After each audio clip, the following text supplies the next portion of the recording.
Olá, alunas e alunos do SEB Lafa, aqui Marília, professora de gramática. Sejam bem-vindos à nossa aula de resolução de exercícios, cuja matéria vocês trabalharam com o professor Zé Ferreira, estrutura mórfica, processos de formação de palavras. Estamos aí no módulo 7, beleza? Bom, pessoal, eu não vou aparecer no vídeo por questões de tecnologia, tá? Com o tempo eu vou melhorando essa nossa forma de manter o contato virtual, certo? Vamos abrir aí na página 154, por gentileza, para a gente analisar o exercício 123. Nós temos um textinho aí, que eu não vou ler textos longos para os vídeos não ficarem muito longos, certo? Vamos direto ao que é pedido. Analisando-se o emprego e a estrutura das palavras olhadinha e emocionalmente destacadas no texto, é correto afirmar que os sufixos que as compõem indicam respectivamente o sentido de... Então, veja bem, já marquei para vocês a resposta, é a letra C, rapidez e modo. O que a gente tinha que saber aí? A gente tinha que lembrar primeiramente o que são os sufixos, né? A gente sabe que nas palavras nós temos o radical, que é a base, é a raiz, é aquilo que se repete. E nós temos os afixos, que podem vir antes, chamados de prefixos, ou depois do radical, chamados de sufixos.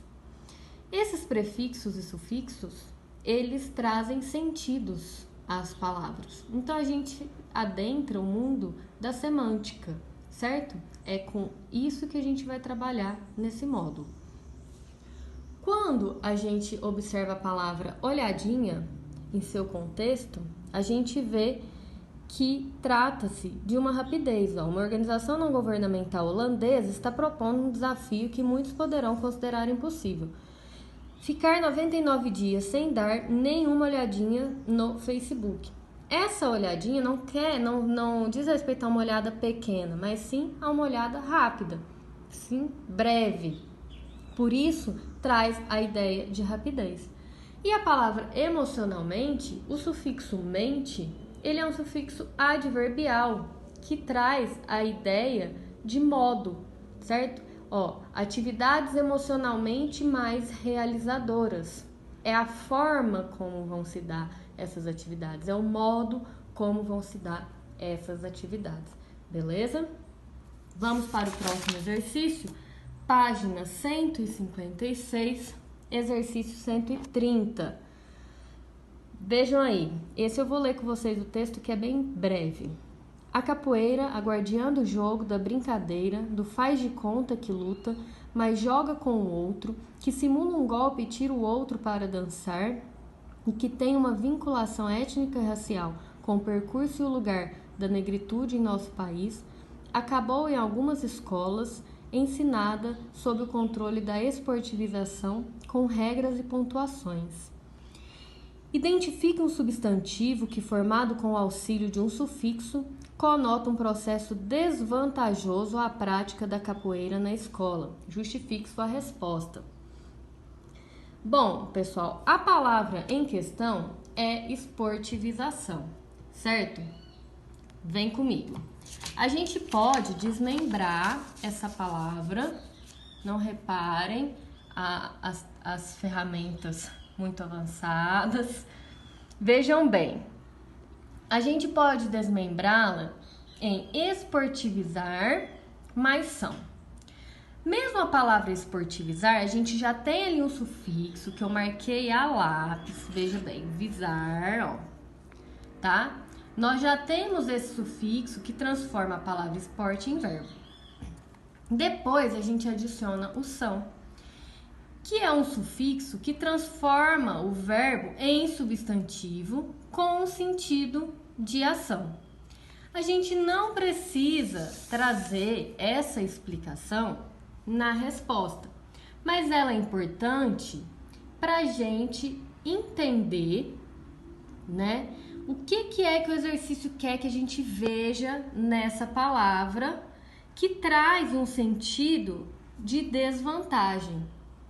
A gente compreende, então, que, veja bem, o sufixo são que transforma o verbo em substantivo com sentido de ação, né, que nomeia a ação, ele traz essa ideia de que então é a ação de tornar a capoeira um esporte, certo?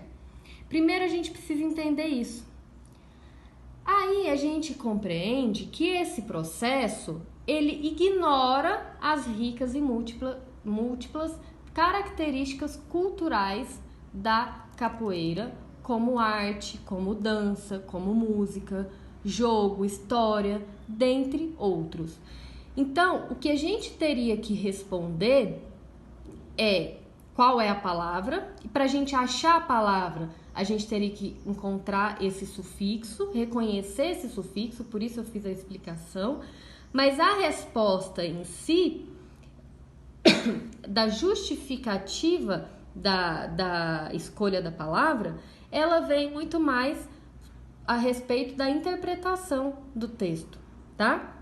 Então, a gente trabalha aí com essa ideia de que quando a capoeira é transformada em esporte, a ação de transformar a capoeira em esporte ignora as ricas e múltiplas características culturais da capoeira, certo? Pessoal, lembrando que a questão dissertativa, ela deve ser clara, né? Deve ter uma construção coesa. É a hora de pôr em prática os conhecimentos de redação de vocês, tá certo? Vamos então para o próximo exercício aí. 135 da página 159. Bom, a gente tem aí, ó, vejam bem, um texto, né? Com o título A Internet e a Morte da Imaginação. Não vou ler esse texto porque ele é bem extenso, o nosso vídeo ficaria muito longo, tá? Vamos aí direto para o que o exercício nos pede. O emprego do diminutivo nos termos em destaque não tem valor irônico em. Então, a primeira coisa que a gente tem que observar aí é o que é ironia, né? Do que se trata a ironia? A gente sabe que ela é uma figura de linguagem que brinca com a seriedade, né? Embora ela possa estar falando sobre algo sério. Ela traz um humor, um sarcasmo, né? Até mesmo um tom de desdém, dependendo. Então, a gente tem que observar qual é a palavra que não vai ter essas características, né? A letra B não apresenta essas características. Vejam aí, ó. Os quadrinhos exploraram o assunto também na série do Mundo Bizarro do Super-Homem. A palavra quadrinhos, que eu até já marquei aqui para vocês, onde que se encontra, ó, a letra B tá aqui, ó. Ela aparece aí no seu sentido literal, né? Não tem um sentido conotativo. Por quê? A gente não substitui por os quadros, né? As histórias em quadros. A gente usa essa palavra com esse sufixo inhos, certo? Não está no diminutivo para trazer algum sentido, tá certo? Já nos outros casos todos, nós temos sim algumas, nos outros todos os casos, nós temos esse sentido conotativo, beleza?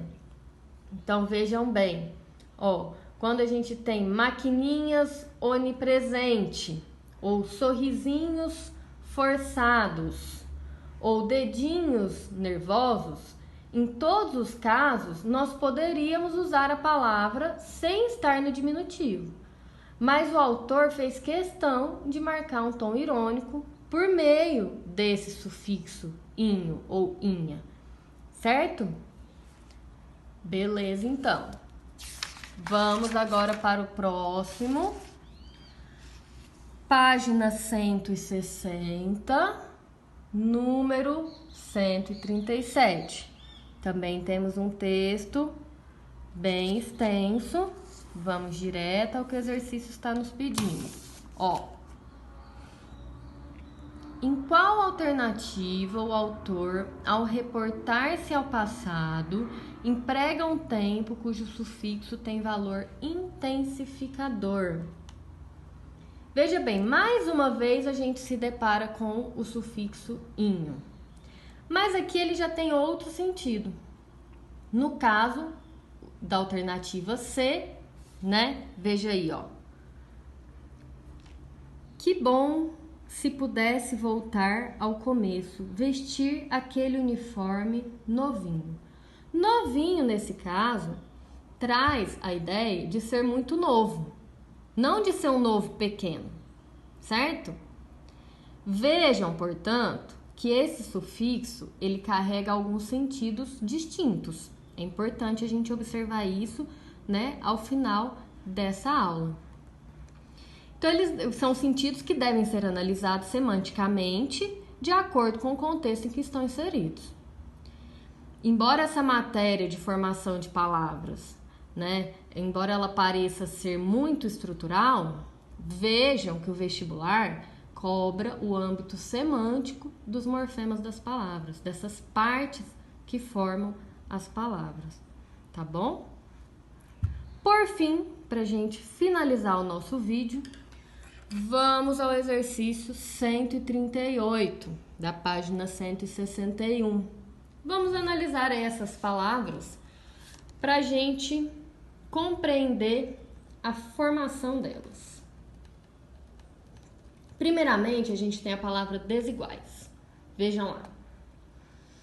Nesse caso, a gente tem o prefixo que vem antes do radical, né, no começo da palavra. E o prefixo des, que eu marquei aí a lápis, ó, é um prefixo que nega, o sentido dele é de negação, tá? Ou de oposição, tá? Nesse caso aí ele está negando.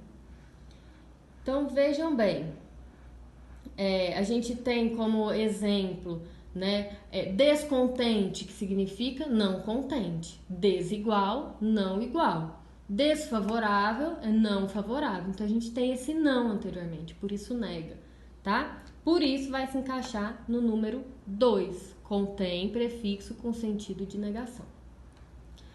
Já a palavra pressupostos também apresenta o afixo no início da palavra, chamado, portanto, de prefixo. Pré tem valor semântico de anterioridade, tá? A gente tem, por exemplo, pré-carnaval, prever, pré-história. Por isso, vai se encaixar no número 3. Contém prefixo que designa anterioridade. É o que acontece antes, certo? Depois, a gente se depara com a palavra planejamento. Nesse caso, nós temos um sufixo, o sufixo mento. A gente viu lá no primeiro exercício que o sufixo são, quando adicionado a uma raiz verbal, transforma o verbo em substantivo. O mesmo vai ocorrer com o sufixo mento, tá? São sufixos chamados nominalizadores, porque eles nomeiam, tá? O verbo torna-se um substantivo abstrato quando eles são adicionados, beleza? Por isso, a gente tem aí o número 1, contém sufixo que transforma substantivos a partir de verbos. Maravilha? O verbo, no caso, seria planejar. E para a gente fechar o assunto, a palavra totalitarismo, tá? Esse sufixo, a gente já sabe que essa palavra se encaixa aí na alternativa 4, né, que diz que designa movimentos ideológicos, né? E esse sufixo, ele indica tanto movimento ideológico ou político, como é o caso da palavra totalitarismo. Ele pode se referir à religião, como é o caso do catolicismo, né? A doença. Por isso a gente não usa, né? Não se usa mais o sufixo ismo com a palavra homossexual, a gente não fala mais homossexualismo, agora a gente fala homossexualidade, porque ele tem esse sentido. Vejam como a semântica é muito importante socialmente, né? Pode indicar esporte como atletismo, entre outros. Beleza, pessoal?